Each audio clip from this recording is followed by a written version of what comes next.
Hello and welcome. In this lecture video, we will continue where we left off in the prior lecture video and talk about closing withdrawals to the owner's capital account, and then talking about the post-trial balance and also doing some additional practice problems, okay? So remember what we talked about at the end of the last lecture video is we closed out our income summary to C. Taylor Capital. And what we had to do is figure out the balance and income summary. And we did that. We have our revenues or credits to income summary which represent our revenues, our debits to income summary, which represent our expenses. And we could subtract those two, and then that gives us our net income. Now, what I was saying at the end of the last lecture video is that if expenses were $10,000 right over here, that would mean expenses or debits are more than credits, which would mean we'd have a debit balance here in income summary. Debits to income summary represent expenses. Credits to income summary represent revenues. That would mean expenses are higher than revenues, which means that we would have a loss. In that situation, we would then reverse this journal entry.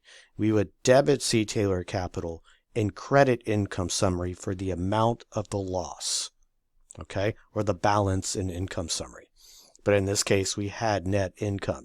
Revenues exceeded expenses. Okay, so step 4, we want to close our withdrawals account to owner's capital. We look back over here at our adjusted trial balance. Remember that our withdrawals account has a $200 balance in withdrawals. So then we want to think about what our journal entry would be to close withdrawals to owner's capital. Well, if I think about this in terms of a T account, I have my withdrawals here,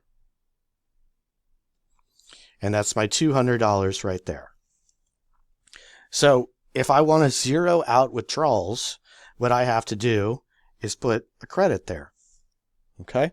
Now it says to owner's capital. So that means I'm going to debit owner's capital because I'm going to credit withdrawals to give it a zero balance. And what do I need to debit? Well, where it's going. It's going to owner's capital. Okay? So if we think about our journal entry on 12/31, we would debit C. Taylor Capital for $200, and then we would credit withdrawals $200. Okay, and I'll write out the full. It's C. Taylor withdrawals. Okay, so debit C. Taylor Capital and credit C. Taylor withdrawals $200. So now what I want to do is I want to look at our C. Taylor Capital account. I want to look at our capital account in terms of a T account. I got a T account here for capital. Okay, so we had a zero beginning balance, and then it says right over here, look at the adjusted trial balance, C. Taylor Capital, so credit of $30,000. So that was owner investment, most likely. Owner investment, that's what that is. Okay, we're not told whether that was the beginning balance or owner investment, so I just said it was owner investment. Okay, so $30,000 right there. And then if we looked on that prior page, remember we credited C. Taylor Capital for $3,785, which was when we moved it from income summary to owner's capital to C. Taylor Capital. And then we have our $200 debit to owner's capital for withdrawals. So now what we can do is figure out the balance in C. Taylor Capital, which we know would then show up on equity on the balance sheet. How can I do that? The $30,000 plus the $3,785 minus the $200 gives me an ending balance of $33,585, and that is my ending balance in capital, which is then going to show up on equity on the balance sheet. And again, let me just return to this $30,000 right over here, this C. Taylor Capital, $30,000. I don't know whether that was the beginning balance in capital or if during the accounting period C. Taylor invested money in his company. I just assumed that. That's why I put zero beginning and then $30,000 investment. If you wanted to say $30,000 beginning and then just say zero investment, 30,000 plus zero is the same as 0 plus 30,000. Doesn't really make a difference, okay? So I just put the balance in capital right there, which I got from the adjusted trial balance, okay? The next thing that we would do is then do our post-closing trial balance, which is towards the end of our accounting cycle. And what we would do is list all of our permanent accounts and then the balances from our general ledger. So after we do our journal entries, right, we're going to update the balances in the general ledger. So you can see right over here, our withdrawals account is a zero balance. Our revenue accounts have a zero balance. All of our expenses have a zero balance.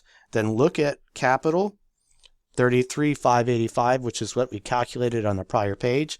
This is the ending balance in capital right over there. And then we add up all of our debits again and all of our credits. And then to make sure that our total debits, 43,120, equals our total credits of 43,120. So this is called our post-closing trial balance. We would do this after we do our closing journal entries, again, just to make sure that our total debits equal our total credits. And again, where did I get this 43 debit to cash, 1,800 debit to accounts receivable, 8,670 debit to supplies, 2,300 debit to prepaid insurance, 26,000 debit to equipment? I got those from the balance sheet. I'm sorry, from the adjusted trial balance. They go onto the balance sheet. I got those from the adjusted trial balance. Accumulated depreciation equipment of 375, accounts payable 6,200, salaries payable 210, unearned consulting revenue of 2,750. Where did I get those numbers? Those are from the adjusted trial balance. And then we calculated our balance in capital on the prior page. We took the 30,000 balance in capital plus the net income minus the withdrawals. That gave us the ending balance in capital of 33,585. We add up all of our debits, we get 43,120, and our credits, we get 43,120, and then we balance and we're good. Now on the next page, we have our accounting cycle, and so we've pretty much gone through the accounting cycle in these first 4 chapters. And again, that's why I say these first 4 chapters are so important to make sure you understand, because if you get these, the rest of the course is just going to start to make sense. So remember, in chapters 2 and 3, we talked about analyzing transactions, journalizing, and posting, and then we also did our preparing our unadjusted trial balance. That's what we did in chapter 2. So chapter 2 is a big chapter. Chapter 3, we did our adjusting journal entries, and then we talked about preparing our adjusted trial balance, and then we talked about preparing our financial statements, our income statement, statement of owner's equity, and then our balance sheet. And then in this chapter, we talked about our closing journal entries, and then we just talked about preparing our post-closing trial balance. And then step 10, doing any reversing journal entries would be optional if we needed to. And then that completes the cycle. Okay? And so pretty much, again, like what I've talked about, chapters 1 through 4 cover this basic accounting cycle and basic journal entries and debits and credits in the accounting equation. If you get those first 4 chapters, the rest of the class will just be easy. It's just specific examples applied to the accounting equation in specific journal entries for different situations. That's what the rest of the course is. And so if you don't have a good understanding of chapters 1 through 4, you need to let me know, and let's make sure you do. Okay? So here's what I want you to do. I want you to pause the lecture video and do number 68 here, number 66, and number 93, and then let's come back and check it, okay? So pause the lecture video and do those practice problems, and then we'll check it. Okay, let's look at number 68. So it says the closing process is necessary in order to A, calculate net income or net loss. No, that's not why we close. We can do that. We did that up here before we did the closing process. B, ensure that all permanent accounts are closed. No, it's temporary accounts. C, ensure that the company complies with state laws. Closing process, nothing to do with that. D, ensure that net income or net loss and owner withdrawals from the period are closed to the owner's capital account. Yes, that is true. D is the right answer. Okay? So let's look at number 66. Closing the temporary accounts at the end of each accounting period does all the following except A, serves to transfer the effects of these accounts to the owner's capital on the balance sheet. Yes, it does do that. Prepares the withdrawals account for use in the next accounting period. Yes. Gives revenue and expense accounts zero balances. Yes. D, has no effect on owner's capital. Of course it does. Because we debit owner's capital for our withdrawals, and then we either debit or credit for owner's capital when we move it from income summary to owner's capital. So yes, it has an effect on owner's capital. So D is the one that does not belong. Okay. Number 93, J. On, the proprietor of our On services, withdrew $8,700 from the business for the current year. The entry to close the withdrawals account. So this $8,700, that's a debit balance. That's debit balance right over here. So to close it out, we have to credit withdrawals and then we debit capital, just like we did back in step 4 on their prior page. So we debit capital for $8,700 and then credit withdrawals $8,700. Okay. The key here is to remember that this is a debit balance. Withdrawals have a debit balance. Now, why do they have a debit balance?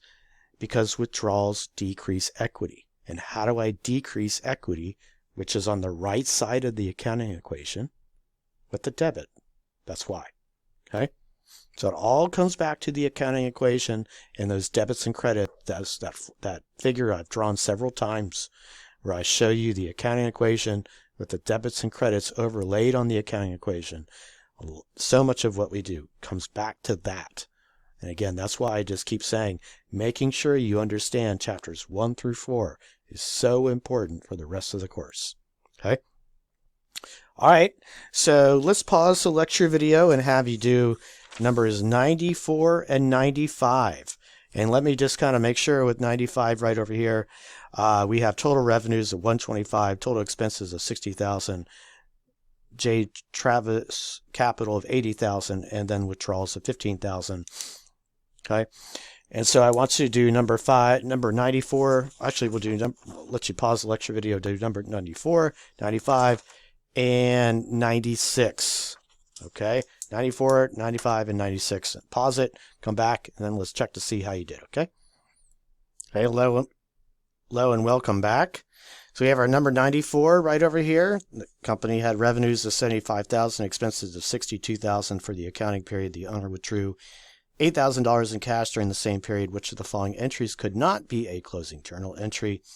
Well, to solve this problem, what you want to do is write out the journal entries. So these are the closing journal entries. So we would debit revenue $75,000, credit income summary $75,000, debit income summary $62,000, credit expenses $62,000, and then we would debit income summary $13,000, which is the $75,000 minus the $62,000, credit capital $13,000, and then debit capital $8,000 and credit withdrawals $8,000. Those would be our closing journal entries. So sometimes writing these out will help you to figure out which one doesn't belong. And the one that doesn't belong is this one. Remember, it's debit to revenues, credit income summary. This one is incorrect. Number 95, the following information is available for Travis Travel. After the closing journal entries, what would be the balance? So we take our $80,000 capital. We do a T account. That's the way you want to solve these problems, is we have a T account here for capital, $80,000 on the credit side, and then I take my $65,000, which is my total revenues of $125, minus the $60,000 expenses, $65,000 there in the capital, and then I have my $15,000 of withdrawals. The 80 plus the 65 minus the 15 gives us 130, which is the ending balance in capital right there. Okay. And then the last one, number 96, it says our capital account had a credit balance of $17,000 before closing journal entries are made. If revenues are $55,200, expenses are $39,800. Withdrawals, or $9,000, what's the ending balance in capital? Same thing, do a T account, capital. You got the $17,000 credit balance, and then plus $15,400, which is our net income, $55,200 minus the $39,800. And then the $9,000 withdrawals, the $17,000 plus the $15,400 minus the 9 gives us the $23,400 C is writing.